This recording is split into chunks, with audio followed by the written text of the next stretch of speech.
You are listening to the Hiking Radio Network, where we talk the walk with shows by hikers about hikers for everybody.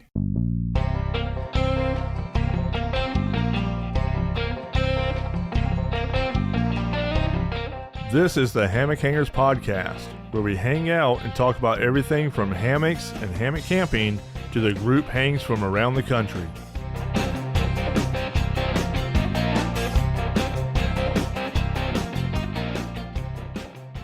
Hey everyone, welcome to the Hammock Hangers Podcast, where we unwind, relax, and delve into all things hammock related.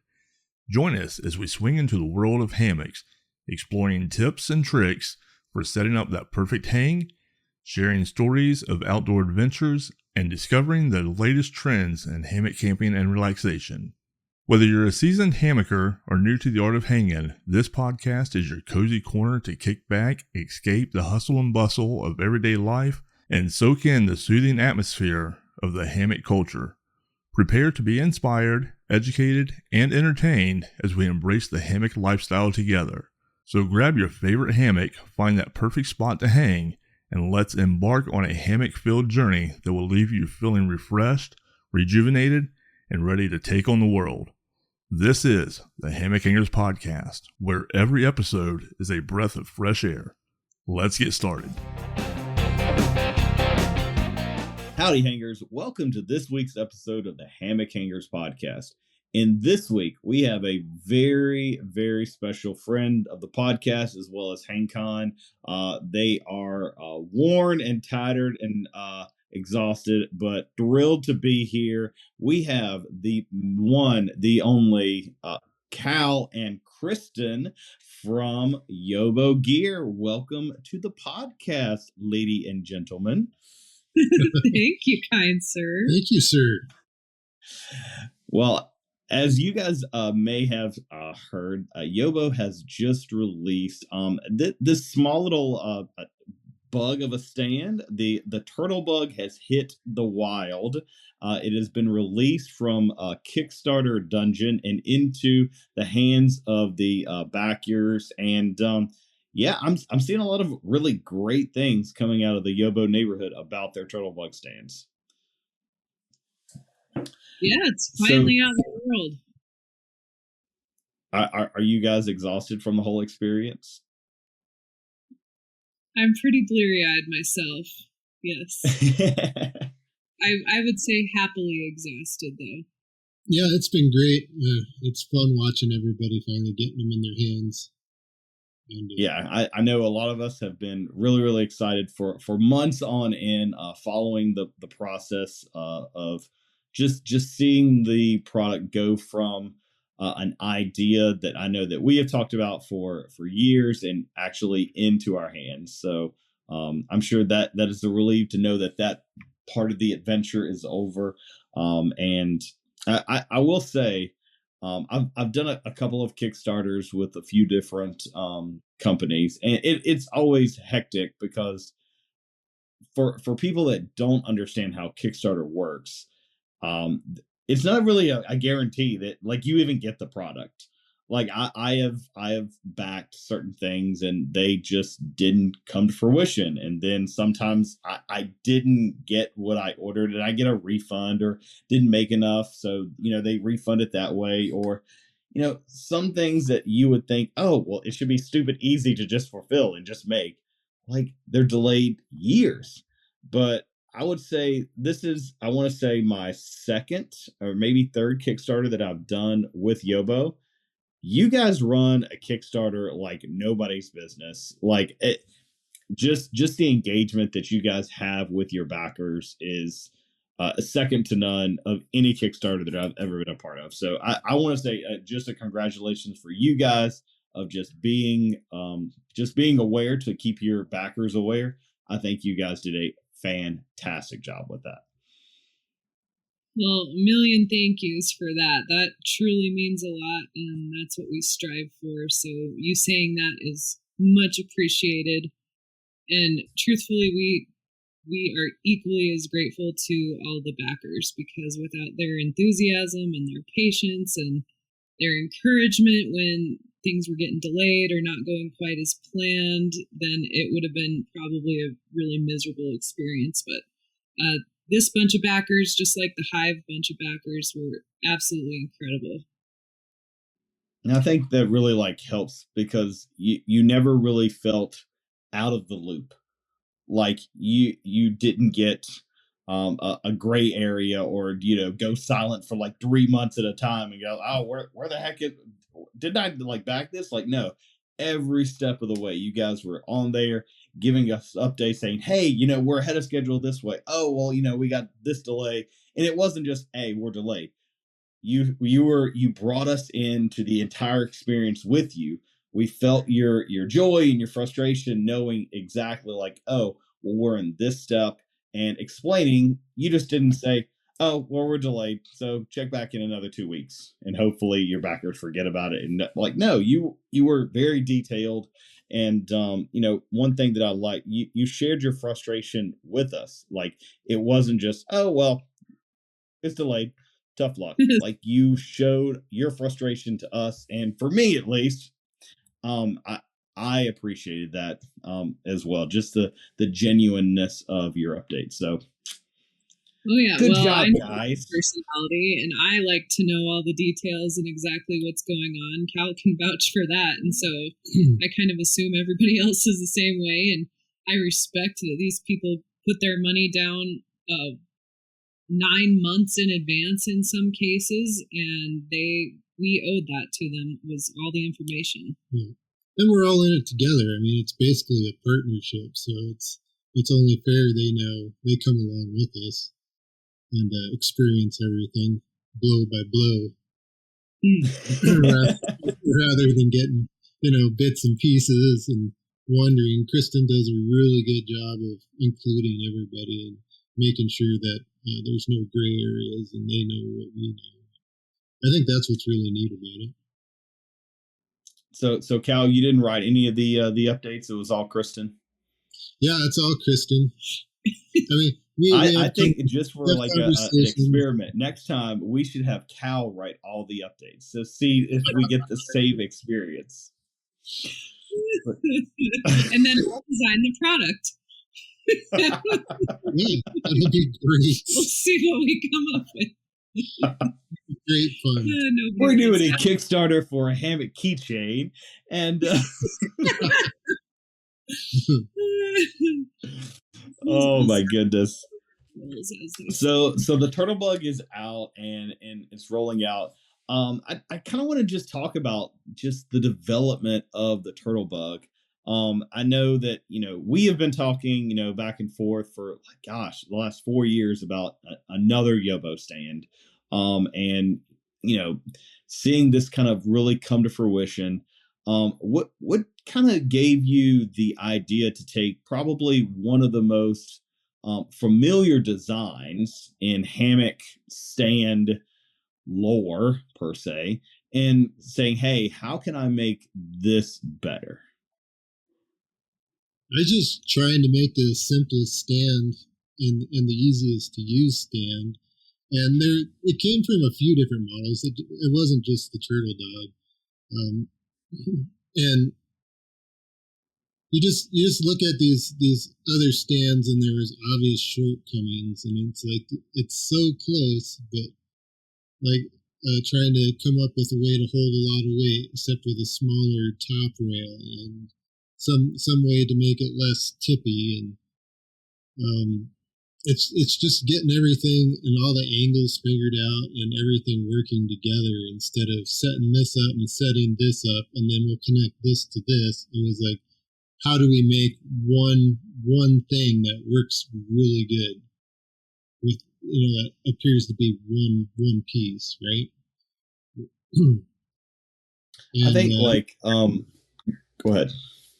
Oh, I started off with basically a tripod stand just in my shop, and I loaded it up and messed around it and walked by it every day, and of course the legs walked and it didn't carry the weight how I wanted, and then the top rail bent a lot, and so it was just walking by it every day, and then just making a change to it here and there, and just seeing what worked.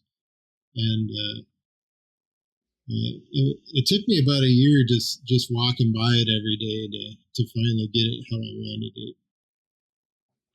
About I know that when we in my science class, we go through the engineering process and we talk about, you make a prototype and you discover that, oh, this works really, really well, but this doesn't. So you kind of tweak something and you build another prototype. Approximately how many prototypes did you go from the original brainchild to the finished product? I wouldn't say any prototypes, really. I mean, hub-wise, yeah, there's a handful of those because obviously I'm used to working with aluminum, and then to get the price point where we needed it for the turtle bug, I had to all of a sudden learn all about composite, like plastics and stuff. It was, yeah, so it was more of an evolution than a number of prototypes. It just grew into to what it is. If you can imagine one hammock stand in the corner of Cal's shop that, like, every day something's a little bit different on it. He's removed something or added something or set it at a different angle or has, like, this type of hammock on it with this many sandbags in it. So it's like the same prototype, but like he said, it's just morphing every day and every week. What was probably your biggest challenge in development? Like, what was the problem that you kept having to address over and over and over? Well, I don't know. The biggest issue probably was stability and ease of setup on uneven ground. Like, obviously, if you say tripod, everybody's like, "Oh, triangles, they're strong. You need a tripod," and that's true. But turns out that you don't need a tripod, a full-time tripod. Like, that's actually what took me the longest. It's like, so with the stabilizer pull, it obviously started off being a leg, and that wasn't the smart way to do it. It worked way better as a bipod because that allowed a lot more stability side to side, so you could set up on uneven ground a lot better. And then once you're in it and your weight transfers, then it forms a tripod. But to set up two tripods and then run a bar, and it just requires a perfectly flat ground, basically. And then if it's not, your legs want to walk. So that was the biggest issue, is trying to figure out how to make it stable in all the different ways, and then also on uneven ground.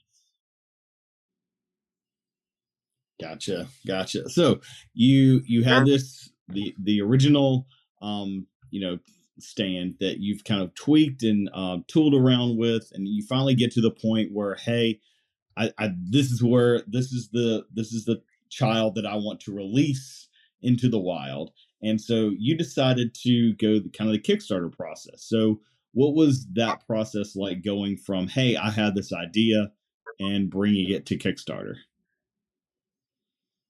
Well, we had a good working prototype, so it was pretty easy. Basically, it was just working with the manufacturers, and you go through a lot of, like, you come up with really good prints and drawings, and then you'd be amazed at how the manufacturer can't. Because basically, all you got to do is put it into a computer, and you can 3D print a mold, and you think it would be perfect immediately, but it took a lot of working to get it right, a lot of back and forth, and then communication with your manufacturers is very important. And I feel like communication just all the way around is the key to anything. Just like Kristen communicating with all of our backers, and then it was me communicating with my manufacturers until I got exactly what I wanted. Especially when you don't speak the same language. Right. Did you feel that, like, with this being your third Kickstarter, was this an easier transition into Kickstarter, or did this Kickstarter have its own special brand of crazy? Well, the Hive Kickstarter last year was my first Kickstarter. It was Cal's second. And so the Hive worked pretty well, but I was doing it blind. So that was a little better about Turtlebug, as I was able to understand what was coming next, and then I could convey it to the backers instead of, like, with the Hive, it was a lot of, well, I don't know either. I guess we'll figure that out together. But with Turtlebug, I sort of knew what to expect as far as Kickstarter and how we were going to be able to communicate with each other, and what the backers needed to know up front.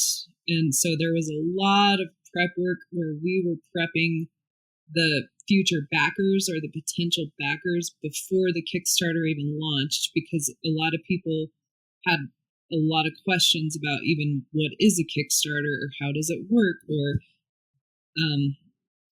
there's just a lot of unknowns about that for people. So I was able to better prepare the audience for it, knowing what was coming up this time. Gotcha. So you got everything together, and correct me if I'm wrong. When you guys did the Hive Kickstarter, Kickstarter said, "Hey, you already have this product, right?" Yeah. And you had to go through this whole rigmarole. Did you guys have any problems with releasing Turtlebug with them saying, "Hey, you already have a hammock stand"? Nope, not an issue at all. And that was partly because I was... That's good, because I know that was a big, like, heart attack moment. And that was they just, whoever was reviewing the project before it went live, they couldn't tell the difference visually between the Hive and a Cricket, so they thought we were trying to relaunch the same product. Mm-hmm.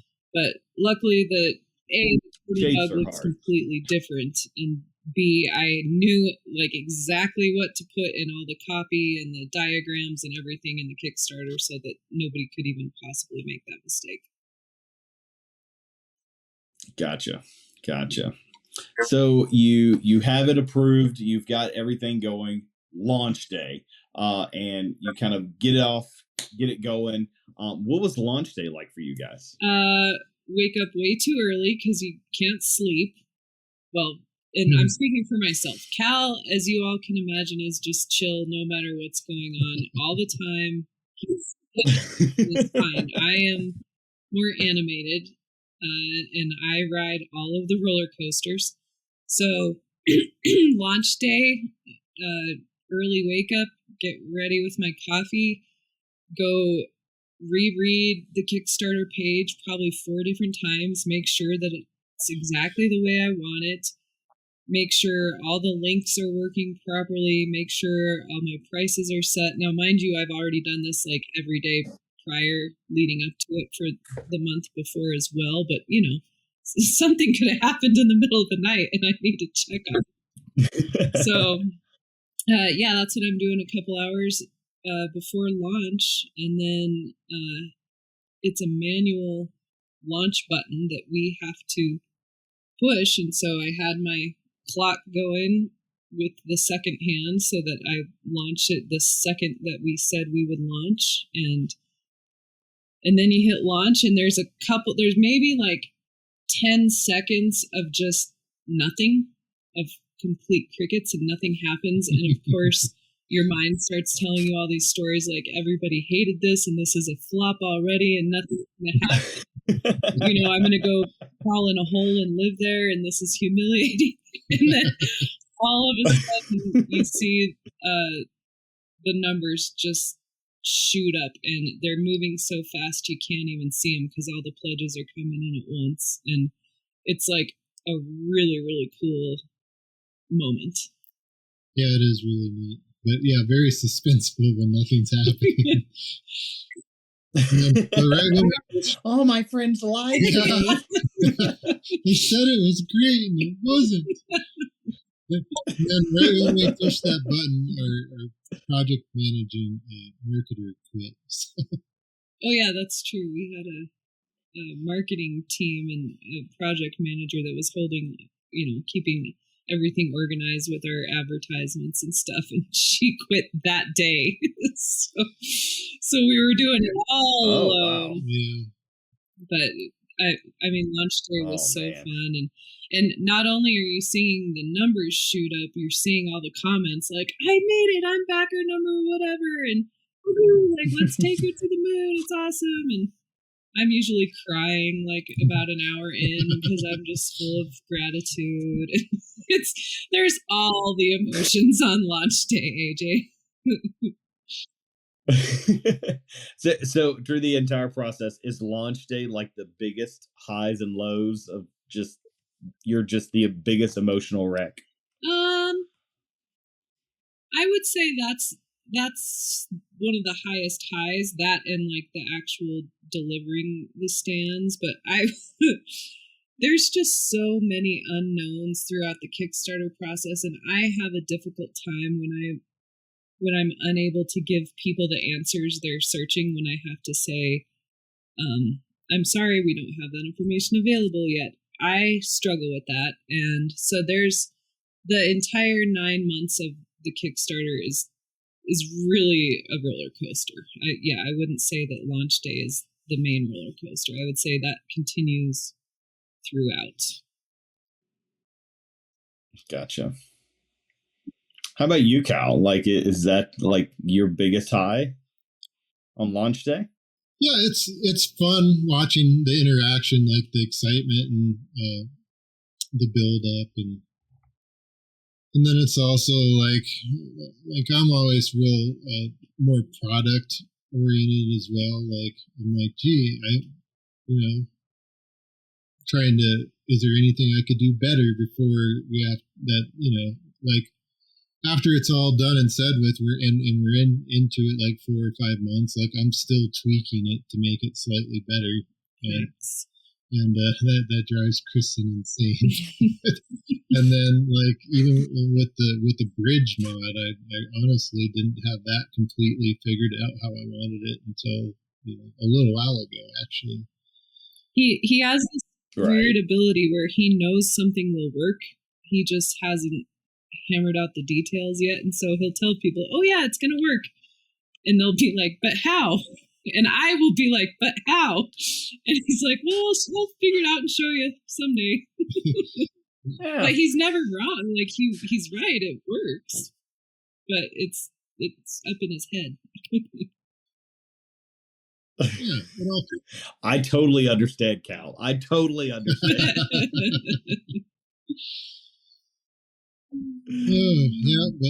Oh my goodness. It works, and the weight capacities were solid, and everything worked exactly how it was supposed to. It's true. Oh, good deal. Good deal.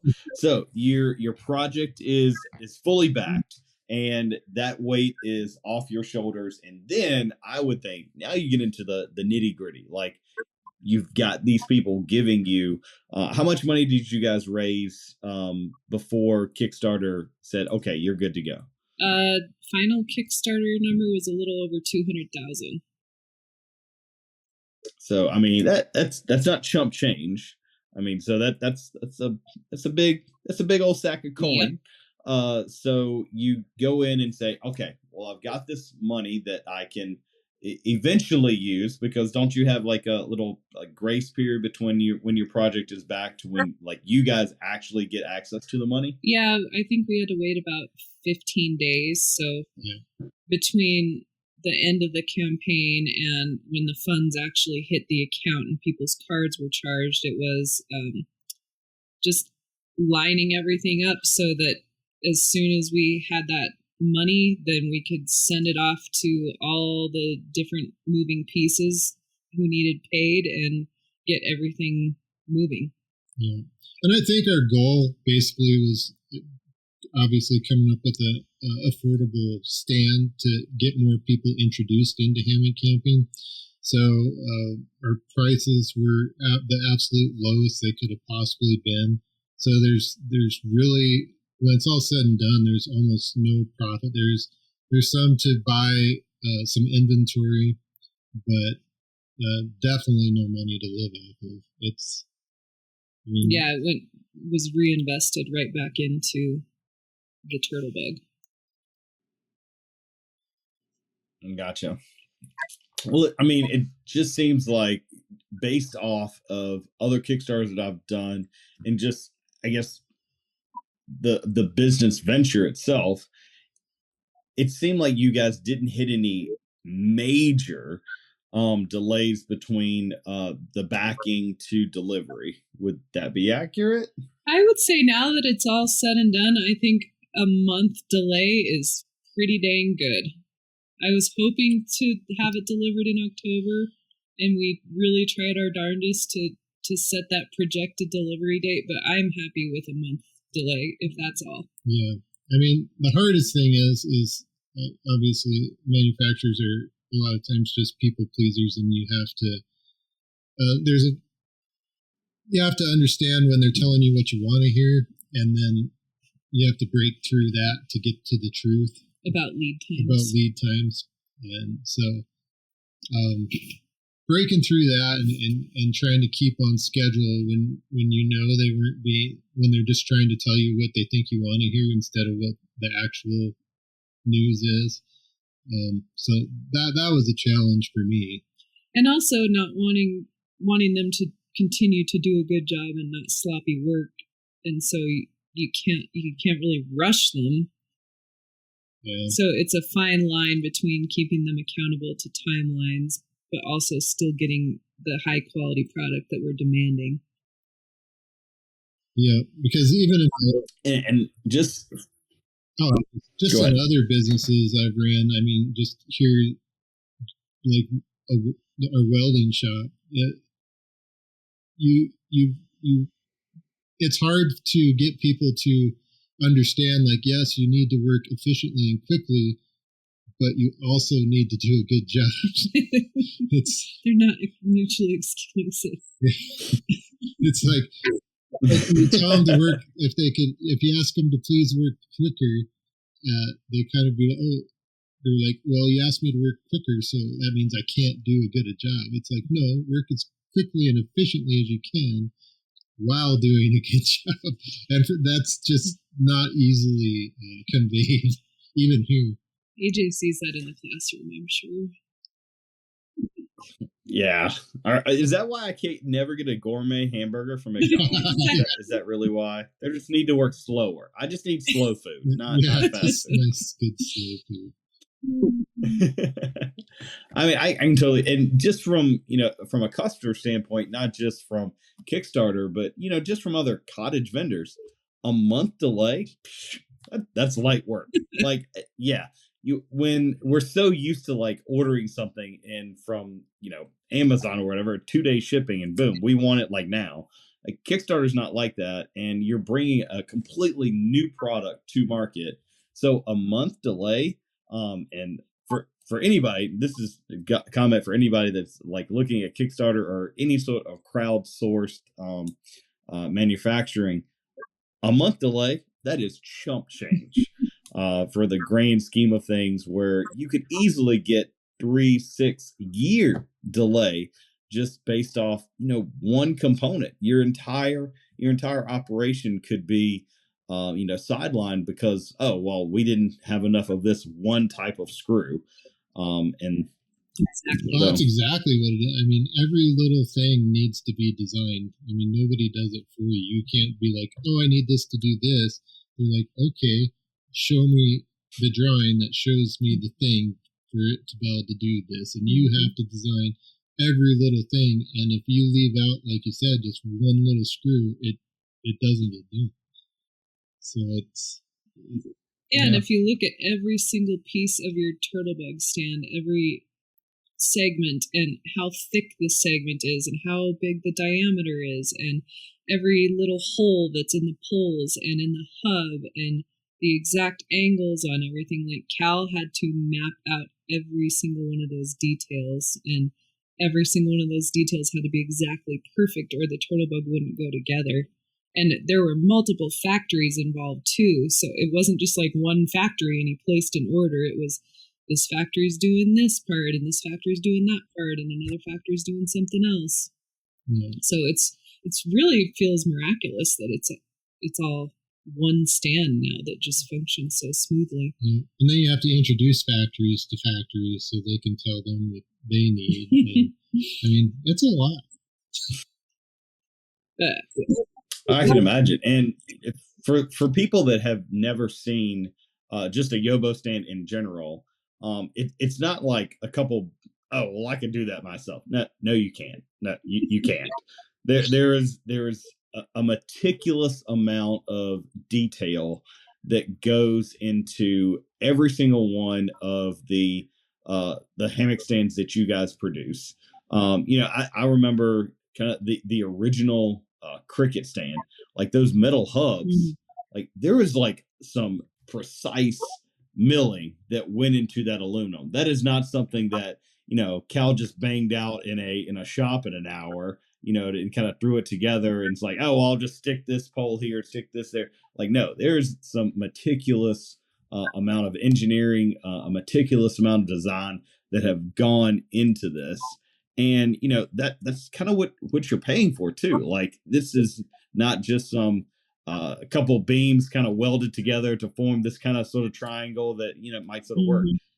There's an immense amount of engineering that goes into it. I think that was kind of the biggest thing about I just remember the cricket, and I remember seeing it like online even before I met you guys. It was just like, oh my gosh, why is a sand so expensive? And I'm sure you guys have never heard that comment at all.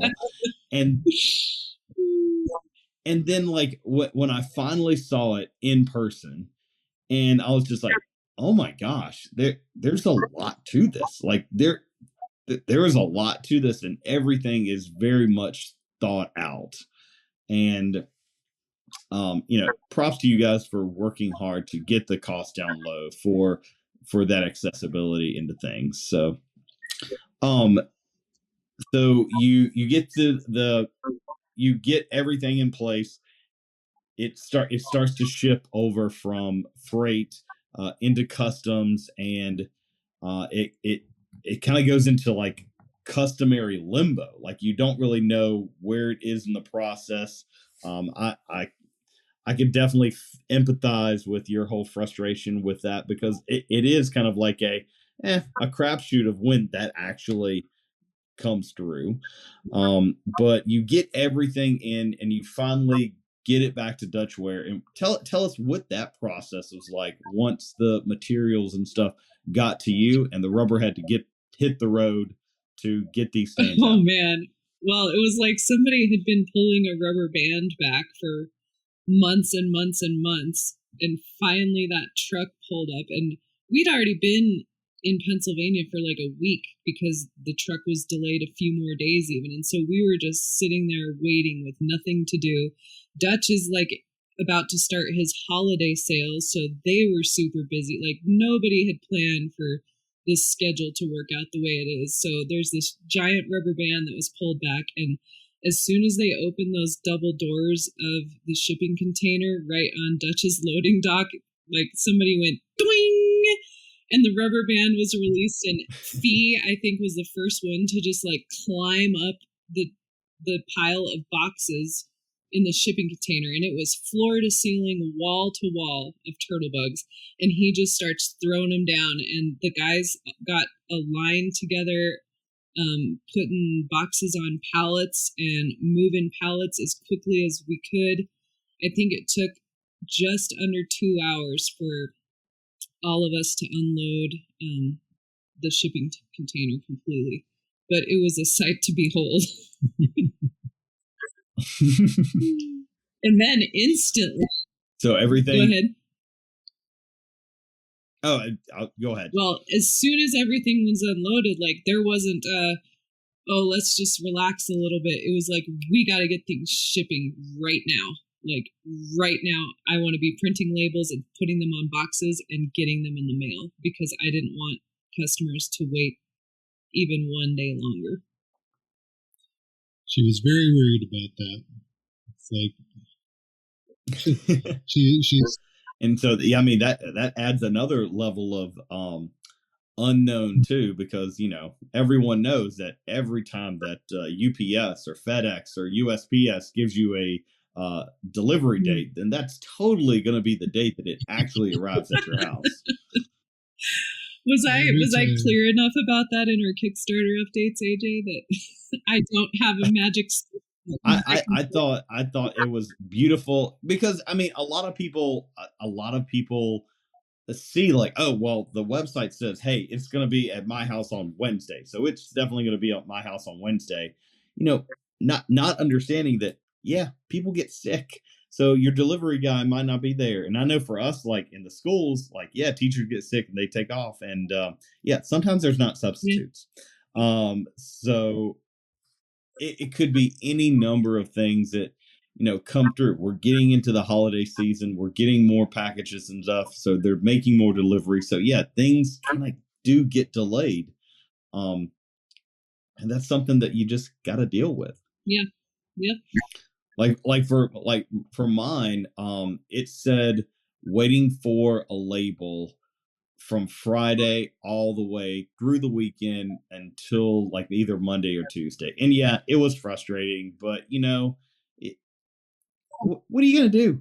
Like, yeah, I don't know. Email Kristen 4 or 5 times. See, yeah, I'm not doing that. I'm not doing that. I'm not gonna be that. That's where I feel like I'm not gonna be that. It'll get here when it gets here, and you've got. That's one of the things that I know, and I can kind of speak to this because my dad was a mail carrier for the post office, and so I get it. Like, I'm not gonna fuss at my mailman because he's just a guy. He's just delivering a package. He's just one step in the greater cog of things, and yeah, you guys got no control. It's kind of like you fussing at the dock workers because your container ship was delayed because of a random weather event. I mean, the dock workers thing was another minor heart attack in the whole scheme of the Kickstarter. I mean, that could have been really bad, and luckily things were only delayed, I think, like 2 days because of that. But that was a huge unknown when our ship was in the middle of the ocean.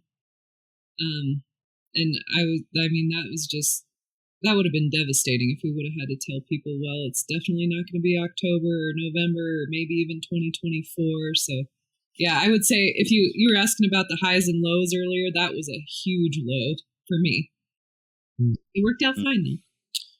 Yeah, and Kristen rides. I mean, she's so empathic. So everybody's energy. Like, I realize people are just like really excited about getting it, but then also afraid that maybe they won't.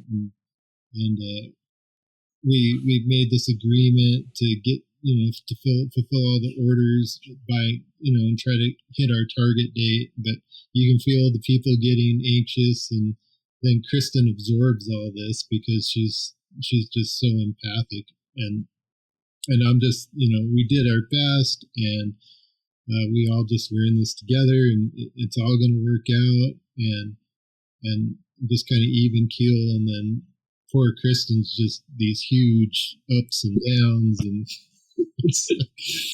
I do need to work on that. Maybe more time in a half. And then there's a huge maybe right? more time When everything arrives. It's like, is it right? Yeah. So yeah, it's a bit of a gamble. Yeah. Did they do it? Like the samples look good. The samples they sent over look great, and we even had them like airship us a few stands so we can inspect them before the huge batch got loaded on the ship, and everything looked good. But still, you just never know for sure. Right. So now that all of the Kickstarter stands have been shipped out into the wild, your pre-sale has been shipped out into the wild, you're starting to get feedback, and have you been able to come down off of that kind of anxiety high, or is it still kind of rumbling in the back of your head? Well, we're only 1 or 2 weeks out from when we first started shipping, and so my inbox is still blowing up all day long, every day, and that's just people with questions, or people, oh, hey, I didn't get one of the little pins to hold my tarp pole in, or thing. It's normal customer service stuff that I'm used to dealing with, but we don't normally send out well over 700 products in the span of 1 week's time, so it's all kind of concentrated right now. But I think once everybody feels taken care of and gets all their questions answered and gets any mix-ups cleared up with their order, then they'll start to relax, and then I'll start to be able to kind of breathe again. Cal, of course, is fine. It's all gonna work out. And then what's cool is obviously there's a couple small things that could have been done better, but it's all superficial things that is, for me, it's like, okay, so I already drew it all up and I made a change and sent it in to get it manufactured, and then within a month max it'll probably be to me and everything's all fixed, right? And it's not really gonna it hurt doesn't the customer. Yeah, it doesn't hurt the customer. Everything's still functional and everything works good, but this just makes it better. So it's nice to have that much feedback that quickly, and then also that we can move quickly to immediately make it better. So that's pretty neat in real time to be able to do that. Now, one of the things that I think that you guys have that not a lot of, I would say a lot of other manufacturers or cottage vendors in a hammock world has, you have your YOBO neighborhood Facebook group. How impactful has that been as far as your level of feedback, or do you take great pride in that in engagement? Because you guys do a really great job with that. How has that been helpful for this whole process? Oh my gosh, we love the YOBO neighborhood. Like, that's our little. It's like our biggest asset is the people. It's like that's why we do what we do, is to give people freedom to experience something that they otherwise wouldn't be able to. So, to listen to them, and because they tell you what they want and what they need. So I mean, that's also how to improve products and make next generations. And so yeah, it's invaluable. I mean, all the feedback, good or bad, it's all good. Well, and not just that, but the community. Like, it's a family in there, and if somebody comes in and asks a question, normally, and I answer pretty fast, but normally the members of the YOBO neighborhood will have the question answered before I can even get to it. I mean, they'll be posting pictures and diagrams and instructions, step-by-step instructions, and it's just a really cool thing to watch. And I might be biased, but I really do think it's the best group on Facebook because of people are kind in there, people are supportive, people are so eager to help one another, and not just throughout the Kickstarter, but throughout the every little project we've done. They're encouraging us, they're encouraging each other.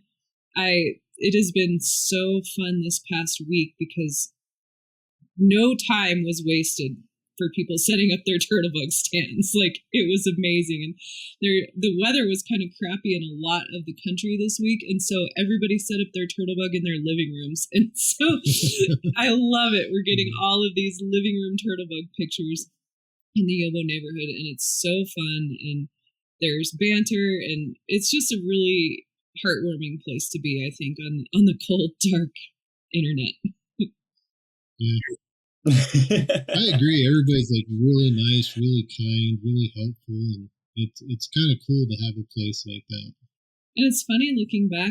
I don't remember exactly when I started it, like maybe a year and a half ago, but it's like, I feel like we should maybe start a Facebook group. And we kind of went back and forth, like, is that a good idea, or is that just there's too many Facebook groups already? And boy, I'm really glad we did that.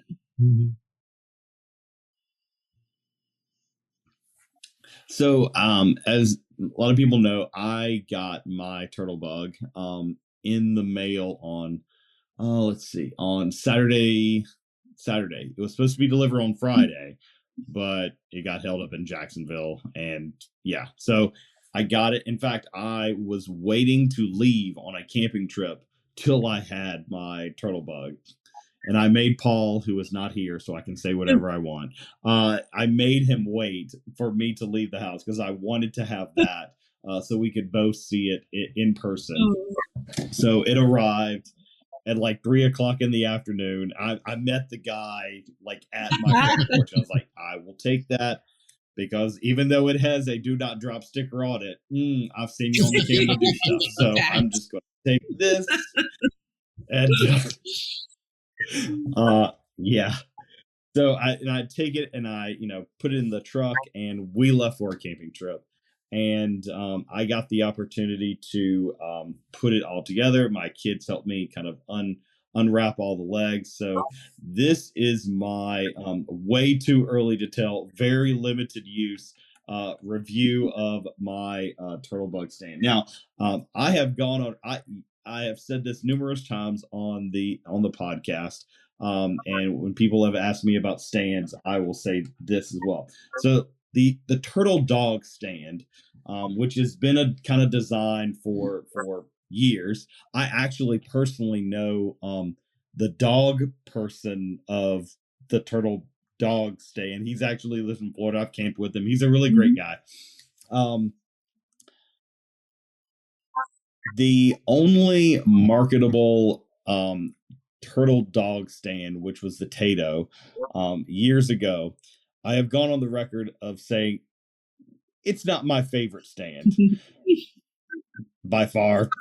Like, not a fan. Now I've built them and they have serviced better than the Tato did for me.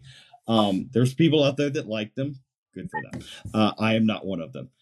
So just the design, I was very like, because a lot of kind of what Cal was talking about, the walking feet, and it's not the most stable. And so I was kind of, when I saw the original prototype, I was like, oh,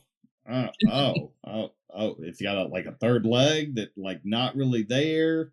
And so I remember seeing like kind of the original prototypes and some of the other things. And even when I saw it at HangCon and it's just like, oh, man, I wonder how that's going to work. Like, how does that compare, like stability and stuff compared to the others? And so when I got mine, I set it up. I will say, I got it set up the first time after I undid all the plastic all over the legs and stuff. I got it set up, no problem whatsoever. The only thing that I did, and this was before you actually put the video up, I tightened some of the knots because I thought they should be tighter. And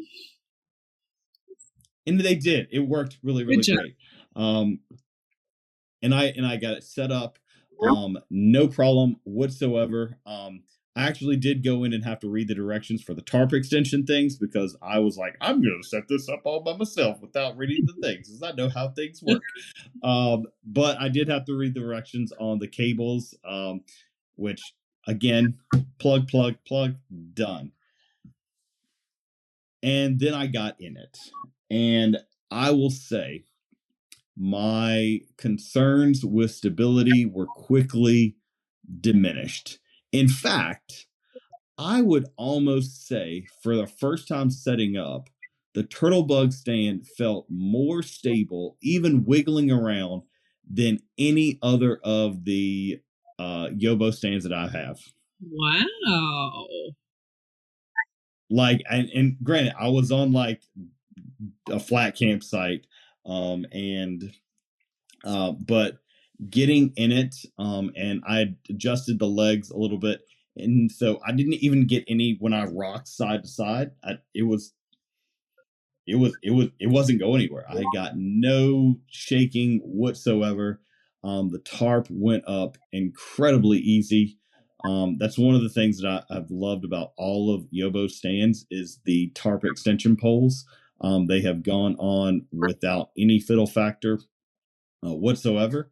And you have adjustments with them. And I had no problem setting up an 11-foot tarp.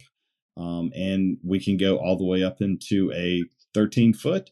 So I'm good to go with any of the tarps that I have. Yeah, I am thoroughly impressed. It was I really do love my Cricut. I really, really do. I like the compactability. In fact, I've used my Cricut probably more. No, not pretty much. I definitely have used my Cricut a lot more this summer. But man, the turtle bug really, really, it was really impressive with the little time that I spent with it. For that one night, I came home after packing it up, which packed up really, really simple. I followed the directions in the video, which you guys do an amazing job of like doing the videos. If you have questions, please check out Yobo's YouTube channel. They make videos for literally every single question that people ask, even the littlest ones about how to hang a certain hammock. You guys do a really great job of informing your community. But I brought it home and I said, "Hey, Dawn, I have my turtle bug stand," and she immediately said, "I want to see this 60-second setup." Yeah. Now, I had not set it up a second time, so it was completely the second time coming right out of the bag. And I took it on the back porch because after trying to set up my hive in my living room, after getting that, my living room did not fit. So I was like, you know what? I'm just going to take it to the back porch just for safekeeping. But I set it up and everything. I want to say it ended up being like 65 seconds. That's the second time, good. literally the second time that I set up. That's better than so. And I think that's probably, for me, that's probably the biggest seller for the turtle bug is a 60-second setup, and just how incredibly stable it is considering the design and what my initial thoughts were. Completely blown away. So I think you got a pretty decent stand going there, Cal. Yeah, I appreciate that. And it's nice hammock.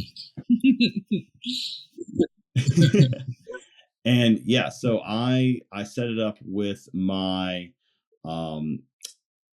Superior Gear Voyager hammock, which is an 11-foot hammock, but it has a longer ridge line. Had no problem whatsoever setting it up, getting it set up, and a foot end a little bit lower.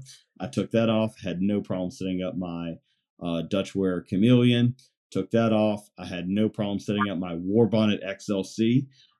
Yes, that's the longer one with whoopee slings. And yep, I got it on. No problem whatsoever. So I have not quite taken time to set up my Ridge Runners yet, but I'm sure with this week off that I have from school, I'm sure I'll have a little bit more time to test those things out as well. So yeah, I think you guys have a really good product, and I can't wait to see what the community continues to flood not only your group, but other hammock forums groups as well. So if you have a turtle bug and you kind of really, really like it, share some love. Yeah, it's great to share within the YOBO community, but I think other people need to see that, yes, there are some really great stand options out there, not just the cheapo Walmart, Amazon 9-foot hammock stands that weigh 500 pounds and aren't really functional. There are some really great options out there. One being the YOBO turtle bug stand that a really great price, a really great offering, that completely freestanding, and you can hang up to a 13-foot tarp on. So pretty cool things going with YOBO. So what's next, guys? Well, we need to first say thank you for what's that. Next for, that was really kind of you. Yeah, that review means a lot coming from you, because I know you're a connoisseur of all things. I make poor financial choices. That's what it is. Well, thank you. That means a lot. An investment in your comfort is never a poor choice. Yeah. Yeah, say that to the other states that are sitting in my garden just with their hands folded over there. It's like, I think they're going to come in. I thought I was the one.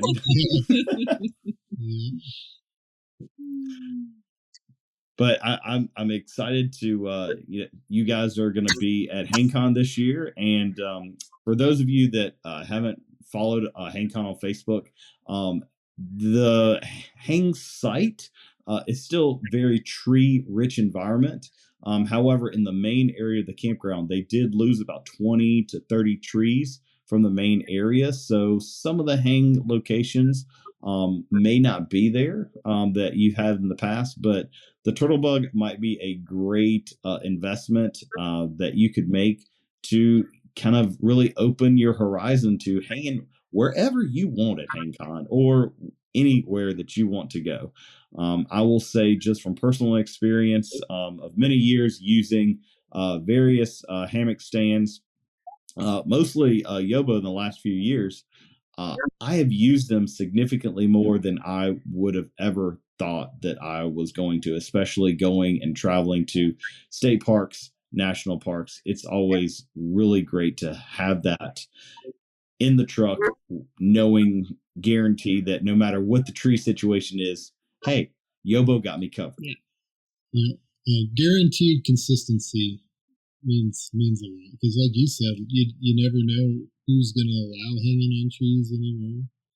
And it's, especially for new hammockers, it's nice that it's the same setup every time, so they don't have to learn knots, they don't have to learn anything. All they need to do is figure out how to hang their equipment on one stand, and that's all they need to learn. So I think the simplicity of it, especially now with the turtle bug, that it sets up so quickly and easily, I think that's really neat for especially new hammockers, and honestly me too. It's like if I'm car camping, I'm grabbing the turtle bug. And what we learned is we love the chairs, so we started car camping more just so we had more reasons to use the chair.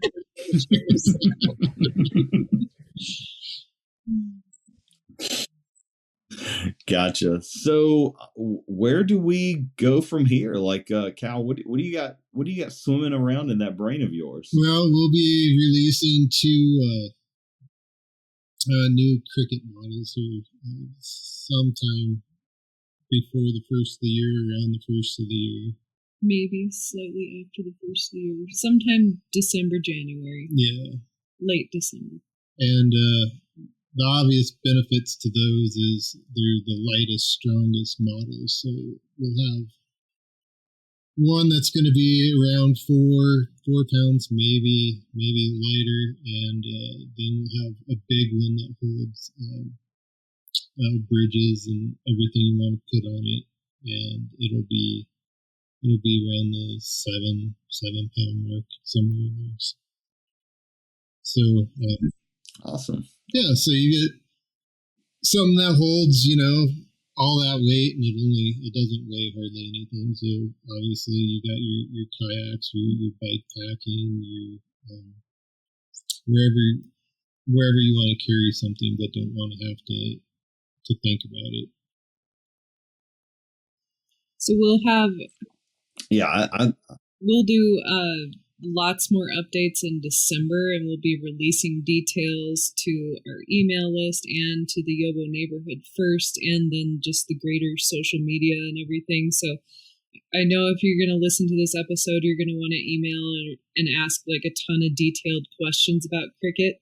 We don't have those yet, but I promise you throughout December, we're going to be rolling out details of what to expect and when to expect it, and sizes and capacities and all of that stuff that I know you want to know. We'll be making that information available as we have it. And for those of you that want to see these new stands as well as some of the older offerings, you guys will be at HangCon. Yep, that's usually where we show off all our new products. So if you want to see the latest and greatest, just always show up at HangCon, and you'll be the first ones to see it. Yeah, we introduced the Hive for the first time at HangCon, and the Turtlebug for the first time at HangCon, and now the Gen 2 Cricket models, both models of it. Yeah. So I encourage you guys, if you're looking to, and they can buy these at HangCon. You'll have these to sell. If all goes according to plan, yes. I have to be careful and say my disclaimer. Like, we are planning on that, on having at least a small batch ready for that. They're in production right now. So that is our goal and our plan. Please don't come after us if something happens. But people can get their hands on a Turtlebug at HangCon as well. Absolutely. Dutch is going to be bringing loads of Turtlebugs. Awesome. And so you guys are also going to be making the trek across the creek to HangCon Europe in 2025 as well? Yes, we're really looking forward to that. Yep, that'll be a fun adventure. Definitely head up there and see what's in Denmark. I've never been there. I have no idea how we're going to bring a bunch of hammock stands over there. We'll do our best. I have definitely been talking you guys up to some of my Danish friends that may or may not try to purchase some pre-customs and pre-tax while they're over here to bring back over. So hopefully you guys can sell a few while you're over here, and maybe they can help disciple some more Denmarkians, as I'm so lovingly calling them. Yeah. Yeah, it fits the AMOC perfect, so I know that's a popular hammock over there. Yeah, so and AMOC will be joining us for HangCon this year, both in Florida as well as Denmark. So yeah. Now with the Turtlebug and all the other iterations, have you found a hammock yet that will not fit on the Turtlebug? I have not. About the only one that is difficult that won't fit is the Clark, the 2-person Clark, obviously, because it went in so well. The bridge hammocks do require right now a little DIY project. Bridge hammocks they're just tricky for stands because of the distance between how long the suspension is. But I concur. We do have a video you can watch. Yeah. To see how you can fit your bridges on the Turtlebug. What I found to be the best way to do it anyway, without lowering the weight capacity of the stand. You don't have to even be super handy to do it. You can just be a little bit handy. Yeah. So the DIY is on the video now, and then we'll have a commercial version available sometime this year. Awesome. Put it on the to-do list. Well, guys, I appreciate you guys coming on, and I'm super excited about seeing you guys at HangCon because I missed you at Fall Sprawl. Everybody. Stupid transmission blowing up. Yeah, we're making it to HangCon no matter what. we may have to send a raiding party if you guys are not there, and we'll have Danes there, so they're used to raiding parties. Yeah. Sail their ship over. Perfect. Well, so you can find YOBO Gear at yobogear.com, as well as their Facebook group and the wonderful YOBO Neighborhood Facebook group as well. Go on and check them out. Cal and Kristen, thank you guys so much for doing what you do, and thank you so much for your innovation and your care. And just all the wonderfulness that you bring to the hammock community. We were going to say the exact same about you. Thank you for this podcast and all your work with HangCon, and we love being a part of this community, and thanks to everyone. Yeah, we love everybody in the community. It's amazing how good of people. It's rare that you get this many people together and everybody's just so great. Like it's neat. It is definitely a one-of-the-kind community.